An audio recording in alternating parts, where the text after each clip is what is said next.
ang pagbasa sa Santos ngay Magilyo, sumala ni San Marcos. Himayaon ikaw, O Ginoo.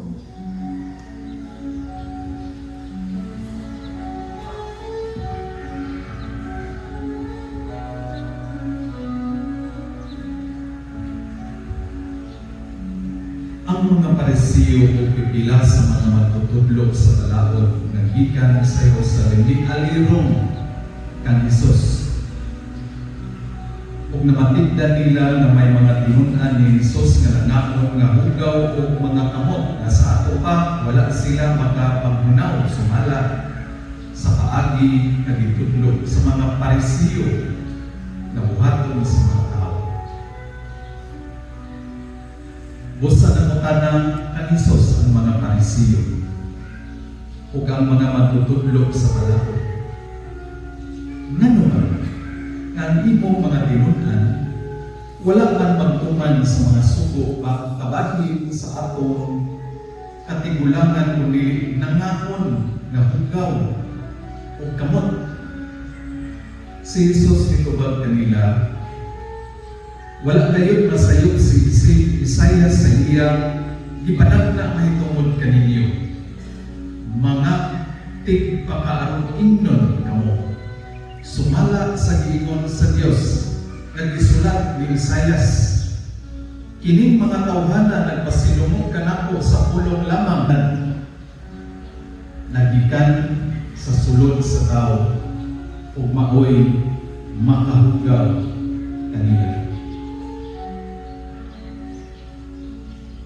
Mga igsuon ang maayong balita alang sa atong kaluwasan.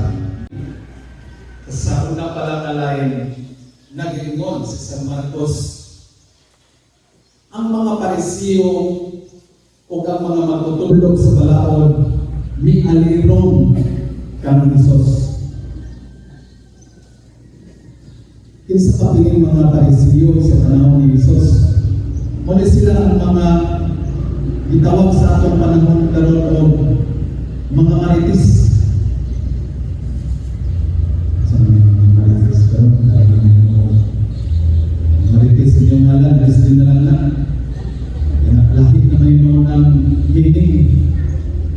Muna sila ang mga chismoso o chismosa sa katilipan. Muna sila ang mga plastic ba? Ang mga piki sa katilipan. Muna mga Parisiyo. Isa pa, mga magtutudlog sa balaod na wala nagtudlog sa sakto na balaod na mga lawyers pa rin. May lawyer ba niya? Nagsimba ng mga abogado. Ganahan ng abogado na magtudlog pa kung sakto. Nahan mo na. Pero itong mga abogado na chismoso lang, ibayaran na siguro na ka dahil sa mga isa siguro ito makasatay ang abogado kapag mutudlo lamang sa insakto may tungkol sa balaod at yung mga magtutudlo sa balaod na nialirong ng Hesus na wala hanaw sa mga balaod na importante ng mga balaod sa mga Hudiyo o sa mga Israelita kaya naman ang mga balaod rama anong murag walay kwinta na balaod ba?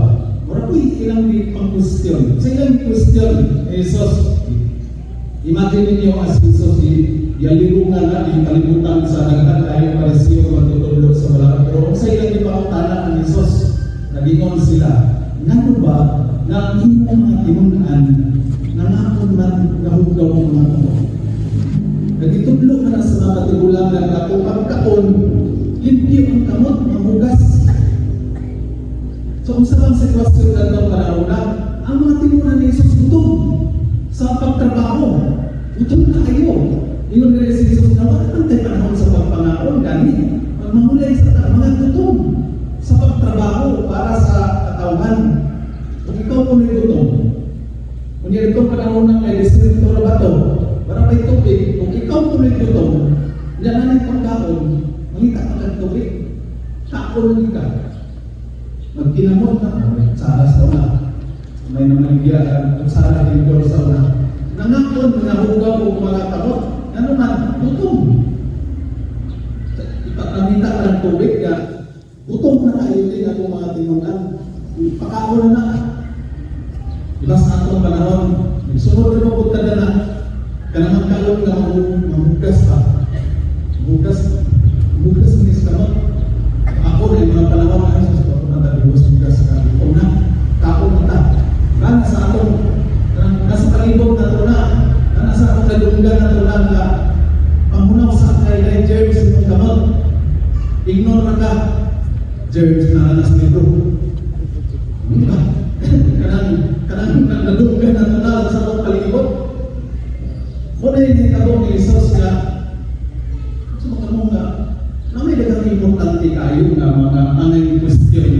Pero dapat din mo ng question. Yung si Jesus nga, dapat kung tabi question, itong mga nagbibinuang, di ba, nagbibinuang sa atong palibot, yung si Jesus, na may dagang nagbibinuang o nga, na may dagang nagbingkong, dagang ng atay, na pili na lang mo yung question. Anong hubang hugas para sa kamot? Adan sa ako taman sa Ebanghelyo. Sa Israel naman eh. Istorya naman sa katawhan sa Israel at yung panahon na. Anong istorya na ito karon sa atong nasod, sa atong dinabuhi ng Pilipino? Nasayo siguro ang tanan ng mga Pilipino. Ito mga Pilipino ang kanasayo na ini. Nagamito na ito ang isorte ni Ruben Canoy. Sa may isulti ni Ruben Canoy, nagingon si Ruben Canoy. Wala na kailan ni Ruben Canoy na kanina lang yan isulti mo, paminawan ninyo, palabi ng mga batanon, nagingon si Ruben Canoy. Ang lungsod nga nasayo mao'y makahatag o kusog sa demokrasya. Apan ang lungsod nga mapasagaron mao'y makabukan sa atong kagawsan. Kada kayo. Siya rin isulti ka na. Sa kanang lungsod, katawhan ba? Katawhan. Na ang katawhan na nasayon mo'y makahatag o kusog sa demokrasya. Kita niyo akong gamot? Ha? Tanawin niyo akong gamot? Tanawin akong gamot to? Tanawin sa mga gamot? Isa na ang gamot? Isa na nagpauso na ang gamot? Isa na nagpauso na ang gamot? Tanawin? Nagalayin ka ka no? Kasi nagpauso na rin ang kamot. Nag-anak ng kamot. Isog kayo ng kamot. Likon kayo ng kamot. Kaya ang lungsod dulo ang katawhan nga nasayon. Katawhan nga nasayon. Kinanglang nasayon ka. Kaya ang lungsod nga nasayon mo ay mamahatag o puso. Nabalik usog na anak. Ha? Usog na? Puso. Sa demokrasya, apan ang lungsod na mapasagaron, ang katawhan ko ng mapasagaron, mo'y makapukan sa atong kagawasan. Magutpot na lang tayo, reklamo na lang tayo, hindi naman gawas nun. Istiklir na lang tayo baba, ang hilom na lang na. Kay, mawag lang na panginabuhi, wala tayo gawa, wala na, hindi na gawas nun. Gawa ka na sayo, inanglan ka na sayo. Kita ng mga Pilipino. Naghibaluhan mo. Kung halos kitang tanan, alam natang sa wala na kahibalo, nasultihan ka mo, pero katong nakahibalo na, atong i-master. Nga si Sara Duterte, Inday Sara Duterte, gialirungan sa mga magtutudlog sa balaod, mga abogado, mga kongresista, di ba, mga magtutudlog sa balaod, titipong balaod, gialirungan. Kung sama ang topic, nano gialirungan man siya, kaya gipatawag siya sa kongreso, kaya aron nga mo-present sa iyang budget sa Office of the Vice President 2025. Kung kaya gitawag man siya, siyempre mo present siya. Diba? Kung mong budget niya mong pangayoon, sa imong anak, nangayon mong kwarta, maingon din ka, mama nga, maingon ng anak, ma, nangayon mong kwarta, Kaya na ako project, mauni, mo present. Si Sara Duterte ni present sa iyang budget para sa 2025 para sa Office of the Vice President. Yan i-present ang iyang budget sa proposed budget for 2025. Dito ni ay sa Kongreso, natin gitawag nila o tradisyon. Ang tradisyon ba nga, dihito na sa taas na kayong natuligan. Unya, gitawag ni siya nga kanang courtesy tradisyon, kanang pag-respeto ba sa mga tradisyon. Ugay na kayo dahil nahitabo sa kasaysayan sa atong nasod. Giingon ni Congressman Maculita nga well-kept tradisyon, honored tradisyon. Kung sa kaning honored na tradisyon, basta kani mo present kani ang office sa Vice of the President of the Philippines, di na na-questionon. Nga naman, honor, pagkahod na na, pagyumbog na na, ini ng mga office, second highest office of the Philippines, ikasunod sa presidente. Isalig ang mga tao dili, kay gipili ni sa atlaw na bak-an nga katawhan na Pilipino. Ayaw na siya questionan. Nahitabo daw na netong 2023, nagitindog daw si Congressman Sandro Marcos, anak ni PPA Marcos, nag-ingon na naman ni tradisyon na kung present kami o budget proposal ang Vice President, Office of the Vice President, di na kinahanglan question. Datong 2023 daw, in 5 minutes, approve ang budget. Kaya tradisyon lagi. Na-break kinimahang na tradisyon daw karon. Kaya nga naman, ibanatan kong question, pag ang deliberation siya mo, 5 oras, 5 minutes. 5 oras. Pag humanugin sa 5 oras, deeper pag pabalik pa karong September 10 ng pag-deliberate.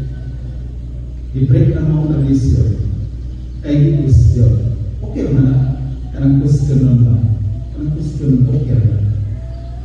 Pero naghulyo si Inday Sara na ang question, kanino, di na niya ang Madam Chair na, ang question, may tungod lang sa 2025 na budget. E mo man ito yung nalimaari ko diri, para anin. Pero lahat man ang mga questions sa mga parisiyo o sa mga bigit na magtutudlo sa balato. Layo man ang question.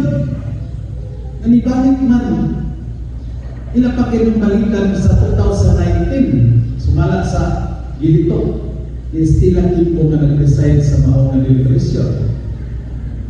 Kasi Sara, Duterte, na Vice President 2022. Kasi Vice President ito, sila iniman sa 19, 20, 21. So, maghimo ko example. Kanang pasilangan kamo dali mao example ako nga may pagkabinugoy nga example kanuman daghang panahon nga kauban ako ang mga buhay sa akong kinabuhi ang tod karon kanang mga tambay diya sa palibot kanang ugan ko man sila ang pustahon nga kanang akong kinabuhi as mo panahon nga nagiguban ko sa mga buhay sa batanon pa ko ha. Ay na nito tanawa akong okay. Dagtong katanong ako, mga buboy-buboy mong lang akong mga kauban. Nag-apil ko kong binuboy. Ano ayaw mo katingala sa aking example. Kay, akong i-relate sa topic sa 2025 Office of the Vice President Budget topic. Ingon si Sara, Inday Sara na, ano ang topic? 2025 proposed budget. So, maghatag kong example. Kanang din, ang topic, Balimbing. Kailan mo ang balimbing ba? Kailan mo balimbing? Makasunti mo doon sa balimbing. Doon sa may lamig sa balimbing. May balimbing nga tamis. May balimbing nga asyong tayo. Yan ang balimbing. Di ba? Balik-balik ang yung tibla. Balimbing. Kasunti ka na itong topic ka doon balimbing. Pero alipong kaya, i-apil ka, kung yan ang inyong diskutan ka doon ay lubi. Ang sabi-sulti mo. Sabi-sulti sa iyo kung lubi ang inyong gikanunay na isulti na topic balimbing man. Di ba? Inyong di ka balimbing naman. Kung saan ba ka? Lubi? Kung saan ka klase nga lubi? Lubi ka buwang ka? O, binugoy na. Binugoy. Kaya topic, di man mao. Nitipas man. Nitipas. Ang taong na matipas na niya manawala, ang sa inyo manawala,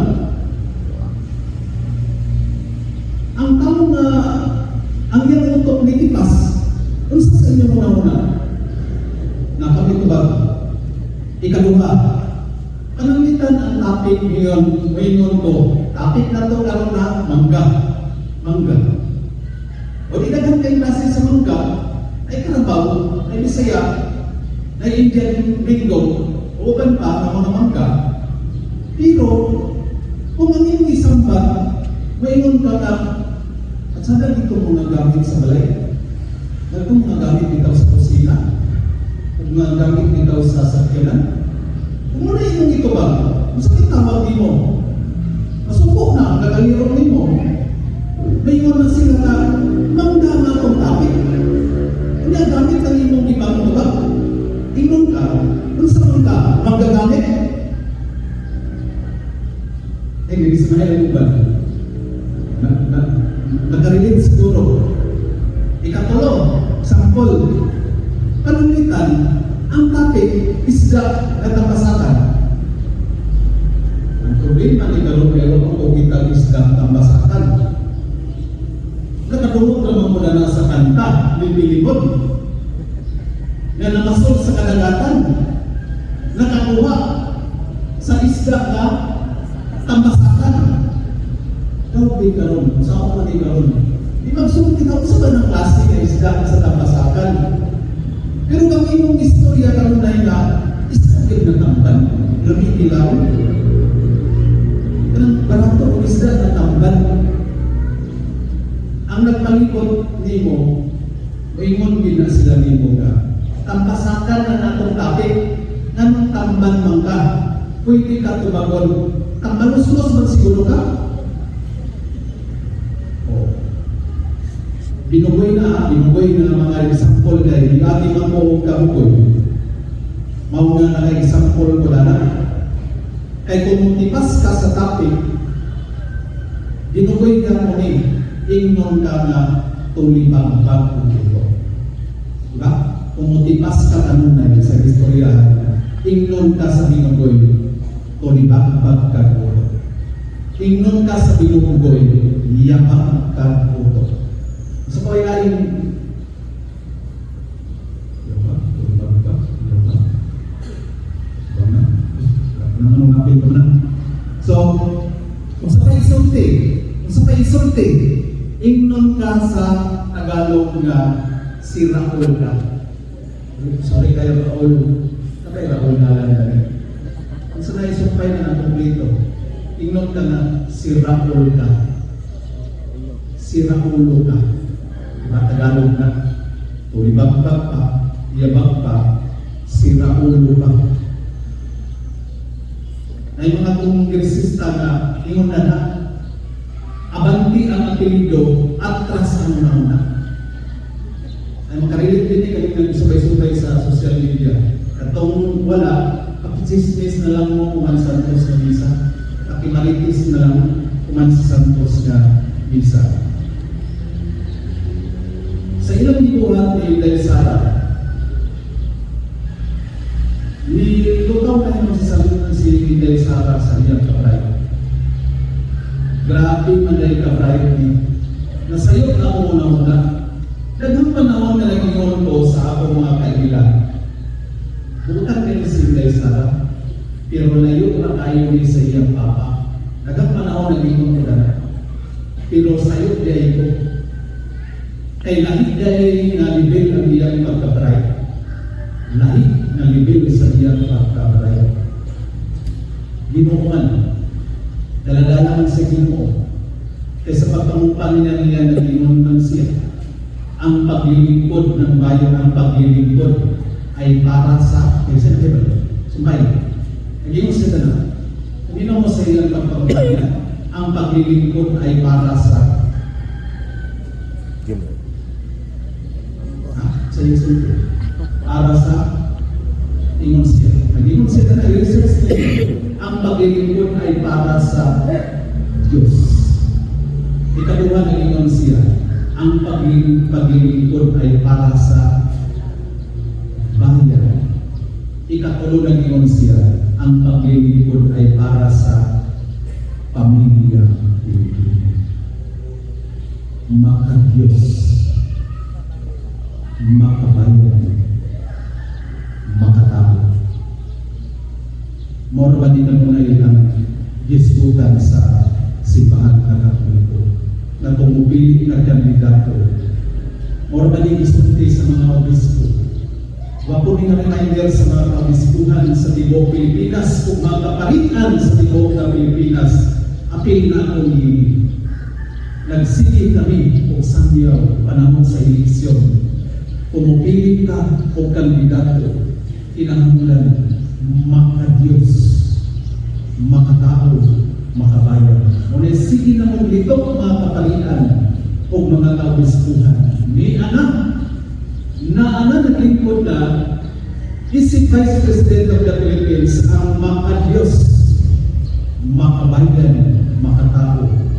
Nganong dili nako o dili nako suportahan.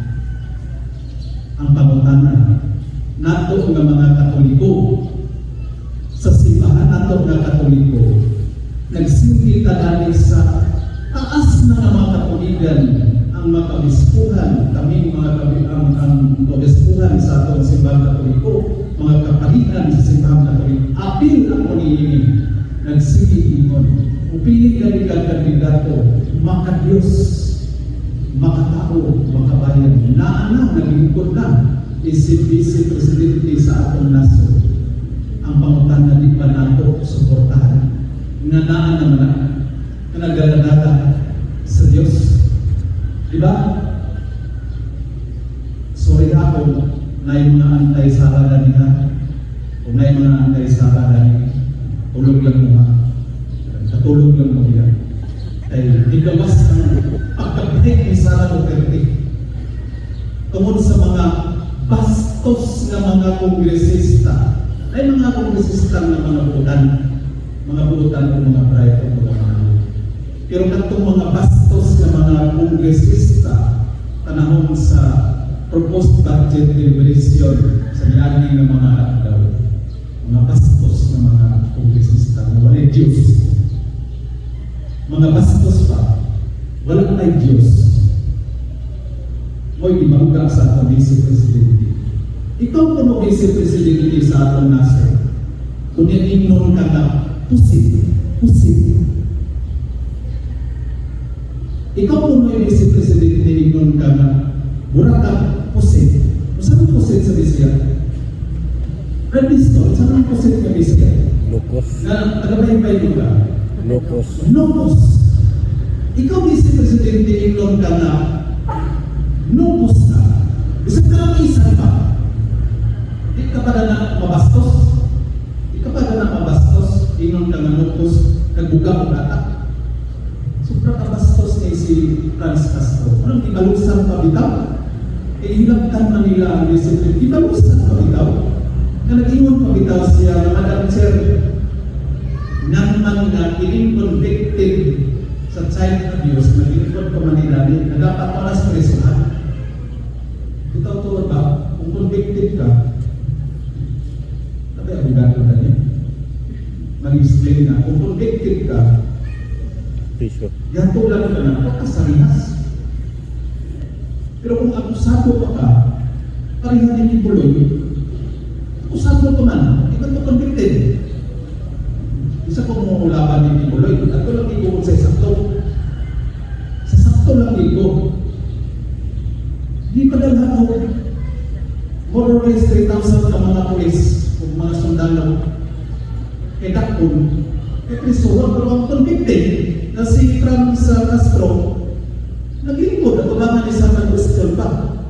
Ano bastos pa kayo nagingon sa Vice Presidente nga Jose Nocos at bukang nata nakastos na kayo na ni Franz Castro.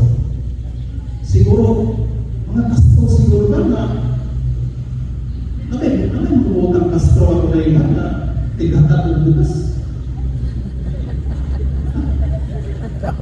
Nalilindi ko yung Castro na butang kayo, pero ngayon may daghang Castro na lahit ito. Sino ba yung Castro? Lahit ito. Si Franz Castro, lahit ito. Napabila-disciplinan ako sa abogada. Nabilang ko na niya. Luya ko na niya, nagbilang ko na niya sa social media, nag-study ko kayo na niya. May isa ka abogada, dinanlan ko, Claire Paminaw ko Castro. ba social media? Nagsigilagit siya Paminaw ka ng social sa media, Sara. paminaw ko akong paminaw dia. Nagsigilagit siya YouTube. ng sa kanang pang-pronounce ni Sara. Di ka Abogada, kabalo. naman sa Burnout. Gor.